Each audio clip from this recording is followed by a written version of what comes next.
Welcome back, everyone. I hope you had an opportunity to refresh and renew yourself because we have a really powerful Dignilogue coming up. I'm going to say that so far I've discovered we have not perfected the entire world of Zoom connection. Some of you may be on technology that doesn't quite connect for our breakout rooms, and we're so sorry for that, but we realize that Zoom isn't friendly for all devices in all situations. And thank you for being patient with us, because we are really doing everything we can to make this workshop as smooth as possible. And I want to thank all of you for turning off your cameras for our next section, except for our Dignilogue group that we'll be sharing. So if you have your camera on right now, go ahead and turn it off, because we are very much looking forward to this next session as a part of our Dignilogue dialogue experience. And we're so happy to have David Yamada, who's leading this session. I will start spotlighting you, David, and spotlighting our contributors. David. There you go. All righty, just checking in. All right, I want to make sure everyone's here. Great. Linda, are you ready for me to take it away? Please take it away, David. Okay. Thank you. Welcome back, everyone, from our 15-minute monster break. I hope it gave you an opportunity to get a little refreshed and maybe even have a meal. Today's Dignilogue is about race and policing.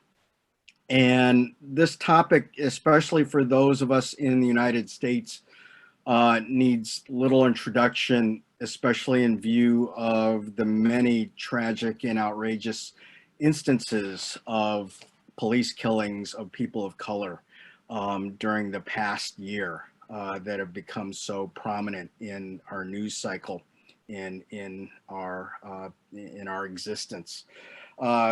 We certainly have seen previous instances that have become very public over the last several years, but it seemed like, especially perhaps maybe with the pandemic, the election, and all the other things we've got going on in the US right now, the onslaught of so many tragedies involving excessive police force has become very much a part of this very unique year. And so as we started to put together the workshop, I suggested to Evelyn and Linda that maybe we could devote a session to the very challenging topic of race and policing, knowing that while we cannot cover the entirety of what this topic deserves, that certainly we can help to put a human dignity frame on this topic in ways that invites us to walk away with some really important food for thought and very likely some inspiration towards reform and action. So my role here is to facilitate this conversation, and it was my pleasure to invite three wonderful individuals to be part of this conversation. And so I'm going to introduce each of them, and as I mention your name, if you could just give us a wave on the camera, that would be wonderful. First, we have Dr. Tony Gaskew from the University of Pittsburgh at Bradford. He is a criminal justice professor and also a former police detective. Tony has become a core part of the Human Dignity and Humiliation Studies Network through his frequent Dignilogue contributions on race and excessive police force, typically taking very courageous stances that invite us to think hard about the role of policing in the United States. Tony is the author of a forthcoming book. I think it's just about ready to make its appearance, titled "Stop Trying to Fix Policing: Lessons Learned from the Front Lines of Black Liberation." And I know that some of the comments that Tony will share with us come from his forthcoming book. Next, we have Charles Hayes. Charles is dialing in from Alaska. It's hard for me to describe Charles in just a few words because he is a philosopher, he's a political writer, he's a novelist, Much of his work is on topics of lifelong learning and self-education, and they include some of my very favorite books. That actually is how I first got to know Charles, as friends on Facebook, and certainly reading a lot of his work. But Charles also happens to be a former Dallas police officer who has taken a deep interest in matters of race and policing. His new book is titled Blue Bias: An Ex-Cop Turned Philosopher Examines the Learning and Resolve Necessary to End Hidden Prejudice in Policing. And that book is attracting growing attention from both the media and the criminal justice communities. Third, we have Dr. Eunice Aviles. Eunice is a psychotherapist with interests and experience in helping those who have experienced trauma. Eunice has a special expertise in gender therapy and in serving the transgender community. My own introduction to Eunice was from a different angle, however, and that is via her interest in addressing bullying and abuse in the workplace, including, with much appreciation, her support of workplace anti-bullying legislation that I've authored. So when I thought of individuals who might bring sort of a fresh perspective on how this form of abuse affects those of diverse populations, I thought about Eunice, and she also happens to be someone I would love to bring into our Human Dignity and Humiliation Studies network. So with that said, I would like to start, and I think we'll go with Tony, Charles, and Eunice, and then we'll go into our small group breakthrough session. So Tony, why don't you take it away? David, thank you very much. It's always fantastic to be here. All right, just to fill in the gaps just a bit, just as David said, I'm a professor of criminal justice and Africana studies. I'm also the founding director of the prison education program at the University of Pittsburgh, Bradford. And what I'm really going to be trying to share with you today is more self-reflective than anything. I'll be talking about the central theme of my upcoming book, and it really centers around the topic of police abolition from the perspective of the Black radical tradition. And, you know, the first thing that I would sort of like to share and allow you a moment to reflect on is that there has never been a moment in US history where policing has not been directly involved in anti-Black violence. So let me just say that again.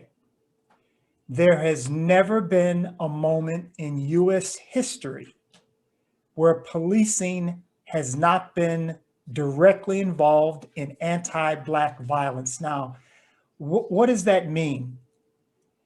That means from the journey in 1619 through the Barbados slave codes of 1691. We know them as the slave codes. The Negro Act of 1740. Article 4, Section 2, Clause 3 of the U.S. Constitution, what we all know as the Fugitive Slave Clause of 1787. The Fugitive Slave Acts of 1793 and 1850. This is what gives policing as we know it all of its power today. You know, we know the origin comes from slave patrols. And as we go through American history, so through the Black codes, Jim Crow, COINTELPRO, the war on drugs, broken windows, stop and frisk, every single moment of American policing has been involved in anti-Black violence. Now, given that, I would ask all of you to reflect on whether that truth rings for you. Can you think of a moment where that statement becomes an untruth? And during your reflection, if you can't, then my next question is, then why do so many people emphatically embrace policing if you know that their entire function has been to destroy and exploit the Black diaspora? Then why do you support it? And the second question is, in your support for policing, what are you willing to give up? And I just want to be clear, because there have been, the last 100 years, the last century, hundreds of police reforms.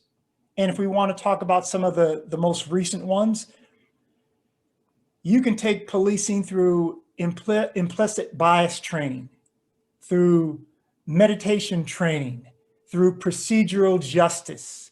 You can put body cameras on policing. You can call it community-oriented policing. It does not make a difference. Throughout all of that, policing continues to direct its systemic violence towards the Black diaspora.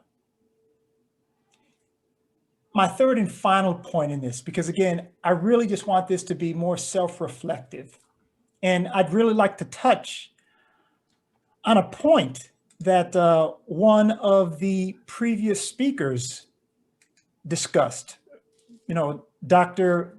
Maggie O'Neill, and she talked about the role that education, specifically the academy, plays in this.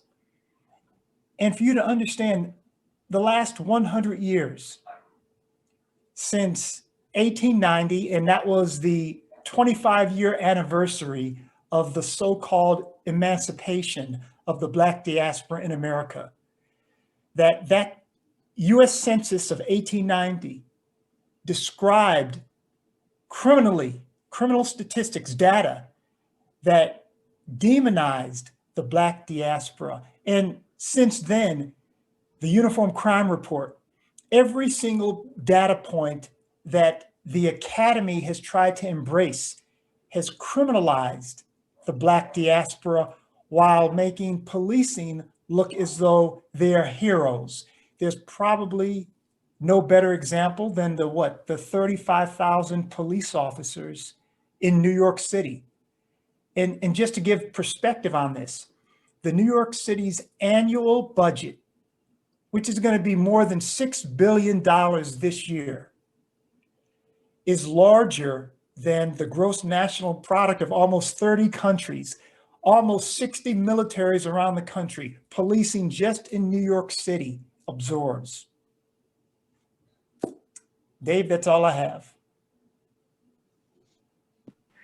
Tony, thank you. Before we move on to Charles, could you tell us about the availability of your book and when it will be ready for us to buy it? Well, 5 short days. I'll try to post something in the chat room. So if anyone's interested in carrying this dialogue on from an academic standpoint, I would highly encourage you to purchase the book. Okay. Thank you, Tony. Let's go on to Charles. And Charles, why don't you you two just take it away and share with us some insights from your work and your book. Okay, well, I agree with Tony that with regard to race relations, the history of policing is horrific.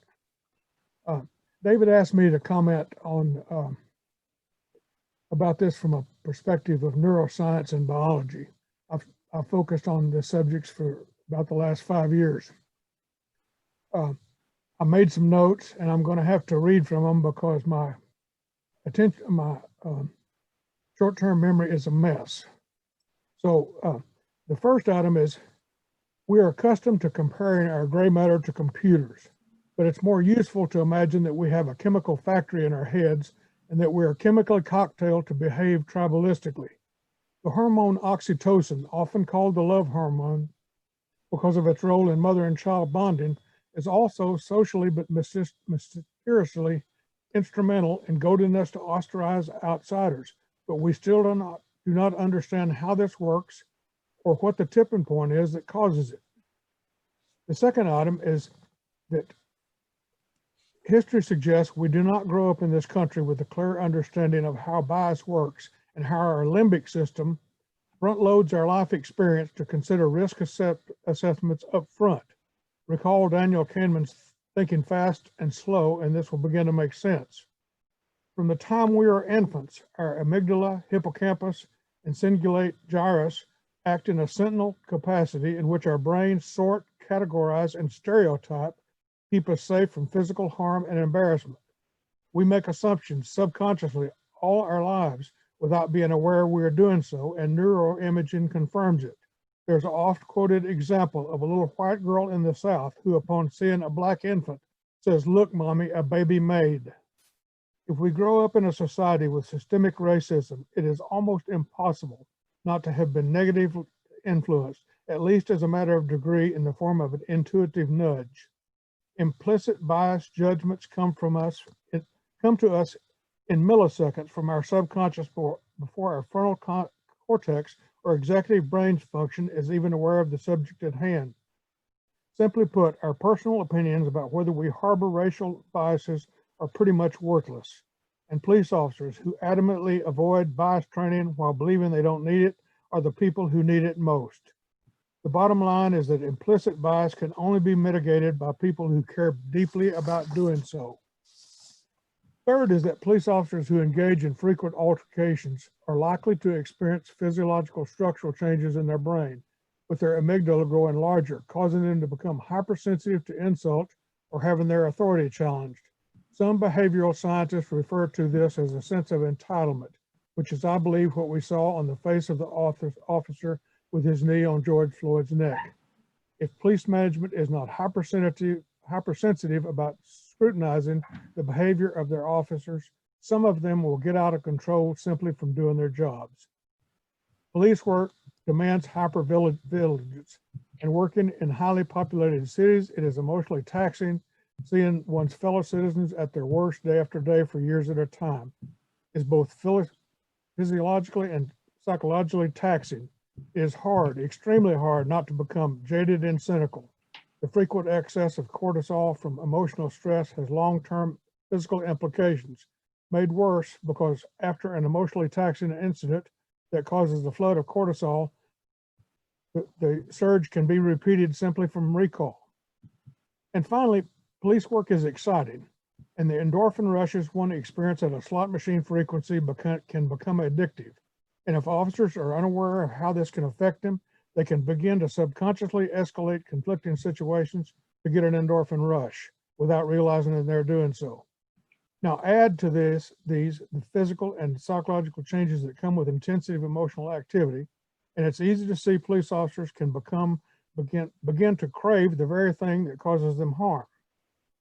My take is that until we acknowledge the biological and tribalistic nature of our species and how our minds work in mechanically categorizing and sorting, we're never going to solve the problem of implicit bias. Metaphorically, it is like our limbic system photoshops our life experience, not as we think it should be, but as it appears. And when you give this some thought from an evolutionary perspective, it makes sense. Bias is what brains do, and accounting for our tribalistic nature requires an educational patch that is equal to the task. In Blue Bias, I'm trying to improve policing one officer at a time. Thank you, Charles. That's boy, there's a lot there too. I couldn't help but think that both Tony and Charles are bringing to us sort of the results of journeys, right? From going to a police detective to writing about the abolition of police, from being a Dallas cop to researching and writing about the neuroscience of policing. I think it speaks so much to, as we've talked about in our political lives here, the presence of, adult growth, right, and the need for it, and the way in which people have evolved in their thinking and their insight. And speaking of thinking and insight, I now want to go to Dr. Eunice Aviles. Eunice, you've worked with therapy in therapeutic situations with those who have experienced trauma. How does what Tony and Charles are talking about, how does it resonate with you, and what are some of your own insights on working with traumatized populations in ways that inform what modern policing does to, our society? Eunice, please. Whoops, I think Eunice is muted. Can you get off mute? Can you hear me? There we go. Okay, great. Awesome. Thank you. Thank you so much for the introduction. And definitely Tony and Charles, what they share goes directly tied to what I'm going to share with you. So my work is informed in the minority stress. So for the last 15 years, I have worked with different minorities in the United States. I'm from Puerto Rico, so it's not that different what happens there and what happens here. So I have worked with transgender minorities, as David said, but I also work with the intersectionality of gender, sexuality, and race. Those are very important aspects that inform my work in terms of why people experience trauma. So as Tony was saying, like historically, there are minority communities, including the Black community, that have been victims of abuse, discrimination, and stigma. So in order for us to look at the situation from a mental health perspective, we need to look at what minority stress is. A minority stress is a framework that was developed to explain health outcomes among minority communities. Minority communities could be, for example, transgender individuals that are Black, or the Black community. So what this means is, this framework, individuals are exposed to stress, constant stress, and the stress is chronic. It's there all the time. Why? Because of the stigma. Society have said that these people are bad, they need to be isolated, they need to be ostracized. So the constant stress that we're putting these individuals, in the case of what we're discussing here, is a stress related to the fear of losing their lives. So we do need to understand that in the context of policing, what these human beings are going through is a constant fear that something can happen to them in the sense of being attacked or even dying.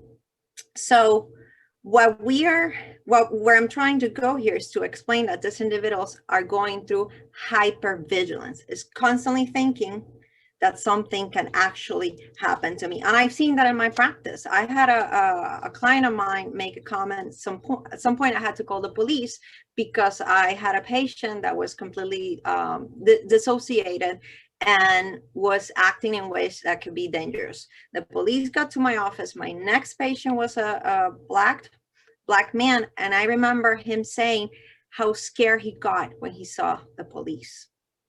So you have an idea. He was not doing anything. He was just waiting for his appointment, but this level of hypervigilance is constantly there. And that hypervigilance has an impact in our mental health and also in our medical health.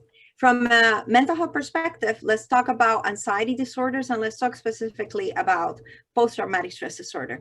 Think about hypervigilance and anxiety of the mother that is thinking, my kid is outside, what could happen to them? Knowing that there's an interpretation that society have communicated to these minority individuals that we don't respect your life. And that's in part the message that the community is receiving from the police. We don't respect your life. You're not, you don't deserve this. And I hear this from my patients that are Black, that are Latino, and that are transgender. So PTSD, post-traumatic stress disorder, is the ultimate effect. Post-traumatic stress disorder, it's about that fear that somebody experiences when their life is at risk, or when they think that their life is at risk, or even when I know that somebody that I love, their life could be at risk. And people react in terms of post-traumatic stress disorder is It's anxiety, it's fear, it's hypervigilance, it's inability to sleep, inability to connect emotionally with people when we don't feel safe. So these are important aspects that we need to take into consideration in terms of a mental health perspective. And let's talk about the cost of all this. Let's talk about what this means for a human being. We're talking about racism, we're talking about policing, but the impact on the person, it's about not living a fulfilling life. It's about having to live with anxiety, having to live with fear, having to live with the consequences of that, consequences of how is that impacting their ability to socialize? How is that impacting their ability to feel just comfortable going out to have dinner or have a drink because they don't know, because of the hypervigilance, what could happen. Something very important in terms of the hypervigilance. I am a cognitive behavioral therapist, which means that I teach my patients to identify the ideas that they have that could be irrational, that are triggering anxiety. In terms of the topic that we're discussing, I do have to say that the ideas that people have about racism and policing are not irrational. These people are really at risk and they're recognizing that. So even though I'm a cognitive behavioral therapist, the way that I perceive this particular situation is not that I'm going to focus exclusively on the work with the individual. Like, reality is that we need to work from a sociocultural and structural perspective. So from a sociocultural perspective, we need to talk about the narratives that are out there. Messages that I receive from my patients, like regarding the narratives that are out there about racial minorities, is, for example, the Black people are dangerous. When you keep throwing that out there, that triggers a very dangerous climate for this community. There's hypervigilance from both sides, not only from the minority, but you're telling this person you're not worthy of receiving help by being protected by the police, receiving housing, just feeling safe walking around. So the first aspect that we need to work with is the sociocultural aspect of those narratives.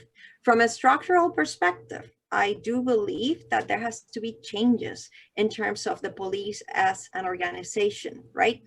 And I am sure that different colleagues have different ideas about this, about addressing the budget. I don't have any specific ideas other than what we are doing is not working. So I can assume that it would be important to retrain and also change the narratives and expectations within that particular organization. And I know that the purpose of doing this is to help people reflect. So what I want to encourage all of you is to think about what is your role as an individual. What is your role as an individual in terms of how do you bring dignity to this community? And I think it's very important to consider this from an individual perspective. What can we do as an individual in society to start creating changes that would reduce the stigma and reduce basically the discrimination and violence? And also think about how do we change the structures that actually need to change so these humans can feel that they belong and not live in this with this level of hypervigilance and fear that they constantly experience. Thank you. Thank you, Eunice. Again, so much to ponder. Among the things that I, sort of struck me was when you were describing the fear that some of your clients might have in an interaction with police. You dovetail that with some of Charles's observations about the neuroscience of police officers. And you start to understand some of the brain science behind why we're seeing these situations escalate so quickly. right? Where you've got folks of, I think where judgment gets suspended, where fear kicks in, maybe on both sides of an encounter. And before you know it, you get one of these horrible tragedies. You add into that all the issues of race and ethnicity and difference. And, you can see why this is such a challenging topic in terms of how fraught it is, with both individual behavior questions as well as the social, and political issues behind them. And all of you three have done a wonderful job of framing this for us, which I really appreciate. Linda, are you there? I want to make sure that we're on time here. I think we're supposed to go to our breakout sessions in about 5 minutes, if I'm correct. I would go for it, David. And I want to thank Eunice. I forgot to start your timer. So you got almost had some bonus minutes, but you ended up right on time. So thanks very much. And thank you, David. Lead us into that breakout rooms. And remember, everyone, it depends on your technology, where you're going to go. We may have some new people. So introduce yourself to the other people in your group when you get there. David. Oh, okay. So first, I just want to thank Tony, Charles, and Eunice. Tony, you've been a longtime member of our community. As I mentioned, Charles and Eunice, you are new to this group, but the three of you have brought in, very, very incredibly important insights to this conversation. And you are all three voices for dignity as I've come to know you. So I'm very grateful. And on behalf of our group, I want to thank all of you. To those of you heading into our breakout sessions, there's a lot to talk about, right? And we hope that the combination of perspectives that you've heard gives you something to really, chew on, right? And for some of you, it may lead to action as well, because I think all three of our speakers are not people who are just sort of stuck in the recesses of traditional academic research, but rather are also folks who bring ideas and action together in very committed ways. So let's see, Linda, do you want to just push the buttons that are necessary to lead folks into the breakthrough session discussions? That's what I'm going to do. Have a great dialogue, everyone. Okay, great. Thank you.